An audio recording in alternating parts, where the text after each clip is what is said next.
멀쩡한 의사들의 본격 재능 낭비 프로젝트 나는 사다 시즌 4 보이는 보이는 라디오입니다. 강북삼성병원 순환기내과의 이종영 교수님. 네.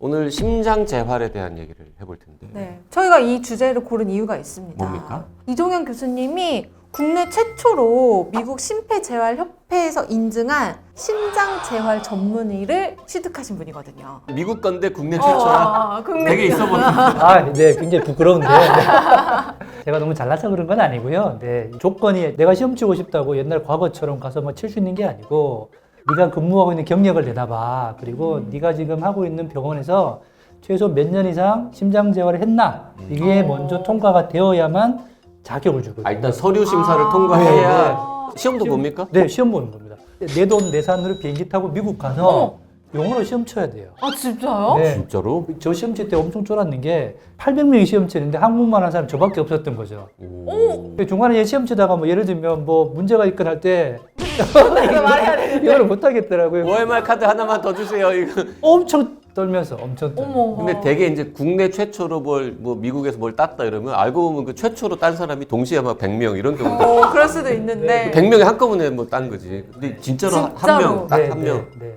네, 일단 그 심장 재활이 뭔지 좀 알아봅시다. 우리 보통 재활 그러면 허리나 네. 허리, 뭐 중풍 후에 걷기 이런 거. 맞아 맞아. 심장 재활은 뭡니까? 자, 재활이라고 하는 게 영어로 이제 rehabilitation이라고 그러죠. 우리나라 같으면 재활의학과가 제일 먼저 떠오르고 한자로 따지면 다시 살린다는 얘기거든요. 그렇죠. 네. 그래서 중풍 환자들 못 걸을 때 걷게 한다. 운동선수가 부러졌다 그러면 회복을 시켜 스포츠 재활이에요. 맞아 그러니까 맞아. 주로 근골격계나 신경 쪽인데 요즘은 재활이 내과 의사들한테 굉장히 붐입니다. 가장 많이 하는 데가 첫 번째 암 재활요. 암 재활. 암 재활. 두 번째는 호흡 재활.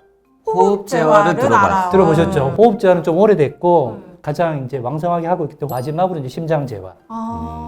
그 말은 암 환자, 호흡기 질환 환자, 심장 질환 환자들을 다시 살린다. 제가 무슨 신은 아니지만 다시 살린다는 얘기죠. 잘 모르지만 호흡 재활 하면은 왠지 이제 호흡기가 안 좋아서 호흡 기능 막 떨어졌던 분이 네. 숨쉬기 운동 한다든지 네, 뭐 네. 이런 계열일 것 같고 네, 네. 심장 재활은 하여튼 심장병 있는 사람들 뭐 이렇게 뭔가 훈련할 것 같은데 암 재활은 예를 들어 위암이라서 위를 잘라냈어. 그러네. 위를 어떻게 위가 없는데 재활을 해? 뭘 재활을 해? 아우 진짜 정말 훌륭한 질문이세요. 근골격계나 뇌 쪽의 재활은 굉장히 단순하죠. 네. 심플하죠. 왜냐하면 말씀드린 것처럼 근육이 재활시키고 신경을 재활시키면 되거든요. 근데 암, 호흡, 심장은 네. 재활이 굉장히 우리가 소위 말하는 멀티 디스플리너리라고 해서 다면적인 재활이거든요. 예를 들면 호흡 환자 말씀하신 것처럼 숨을 못 쉬어가지고 막 이러고 있어요. 그러면 당장 생각하는 게 산소 끼워주고 그치. 숨쉬기만 시키면 좀 되잖아요. 그 끝인 것 같죠? 네. 아니죠. 환자가 이걸 하려고 하는데 밥을 못 먹어. 그럼 어떻게 해야 돼요?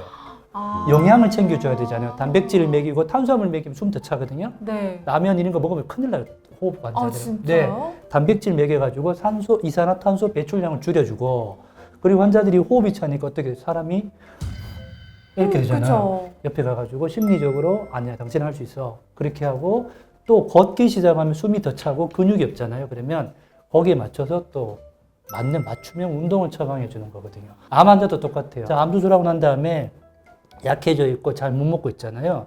이 사람의 문제를 하나하나 찝어가지고 거기에 맞게끔 개인별 치료 전략이라고 말씀드릴 수 있거든요. 그러면 심장재활 같은 이런 거죠. 예를 들면 심근경색이 왔어요. 네. 대부분 병원에서는 그 약만 주고 회전 돌면서 아이 괜찮아요 뭐 스텐트 뭐 두개 수술 넣었어요. 잘 됐어요. 약만 잘 막 먹으세요. 이렇게. 끝. 환자가 누워가지고 나는 앞으로 그러면 그래요. 어떻게 해야 되지? 맞아. 그죠? 맞아. 그다음에 운동을 하고 싶어. 운동을 하라 그랬는데 운동을 근데 하고 뭘 해야 뭘 해야 될지? 될지 모르죠. 그리고 어느 강도로 해야 그렇죠. 될지? 그리고 음식은 지나가는 사람 대부분 이렇게 그냥 골고루 잘 먹으면 되죠. 맞아, 그죠? 체중은요. 그냥 빼. 그냥 빼. 얼마나 빼야 그렇죠. 되는 그렇죠. 거야. 막상 헬스장을 가면 심근경색 환자 헬스장 가서 운동하겠다 그러면 PT들이 와가지고 운동 안 시키려고 그래요. 그쵸, 무슨 일이죠, 쓰러지면 진짜. 어떡해. 네. 그런 거죠. 그러니까 운동이면 운동, 비만, 음식, 뭐 스트레스 이런 것들을 하나씩 찾아내가지고 소위 맞춤형으로 주는 거거든요. 그래서 사전 선별 검사가 되게 중요해요. 그러니까 심장 재활이라는 거는 그러면 심장을 튼튼하게 하는 것뿐만 아니라 다른 모든 네, 네. 신체 기능을 도와서 이 심장병 환자가 건강하고 좀 더 활기차게 살 수 네, 있도록 도와주는 뭐 네. 복잡한 전체적인 과정. 네. 진짜 배우신 분이 많아요.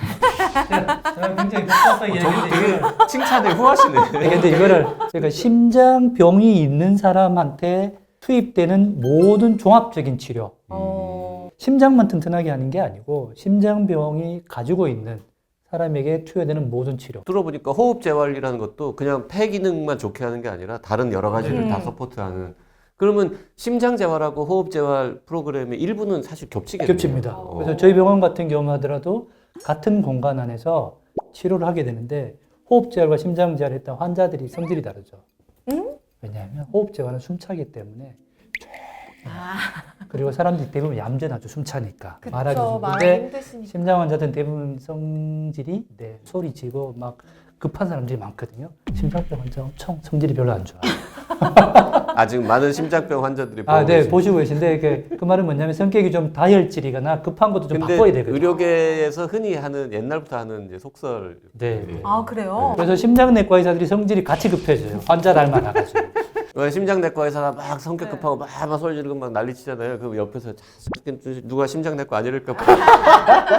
이게 보는 환자들의 특징을 따라가서 그렇거든요. 그래서 같은 공간에서 운동을 시키는 기본 원칙은 비슷한데 운동의 강도나 방법이 조금씩 다르죠. 자, 근데 이제 심장병 환자는 뭐 되게 많잖아요. 네. 아주 가벼운 질환까지 네. 다 하면.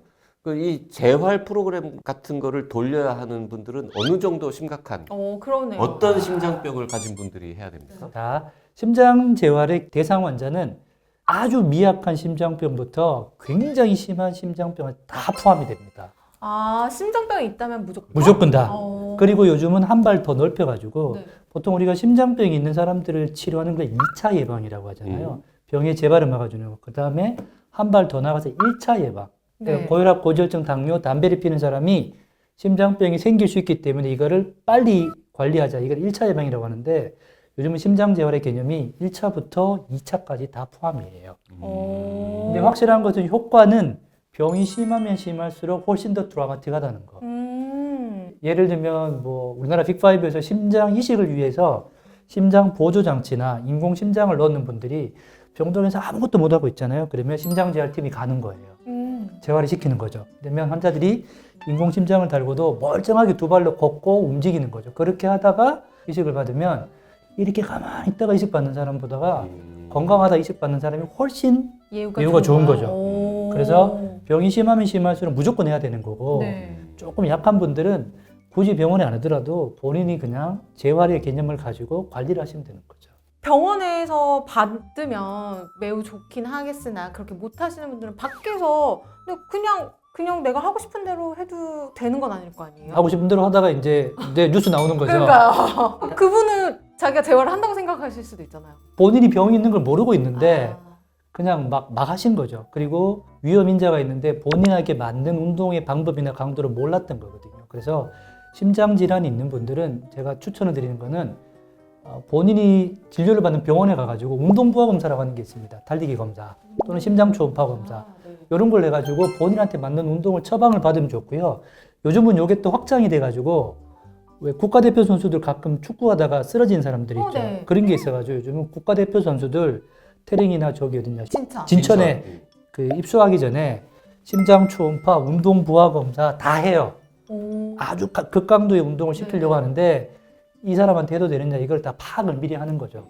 그래서 요즘은 스포츠 의학의 재활까지 굉장히 넓어졌죠. 엄청 넓네요. 네, 그래서 미국에서는 요즘 저희처럼 뚫는 네. 인터벤션하는 심장내과 의사만큼이나 예방 심장학, 예방 및 재활 심장학이 붕 뜨고 있습니다.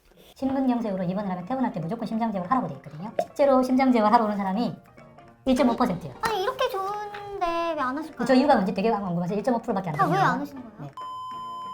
답답해서 지금 여기 나온 거죠.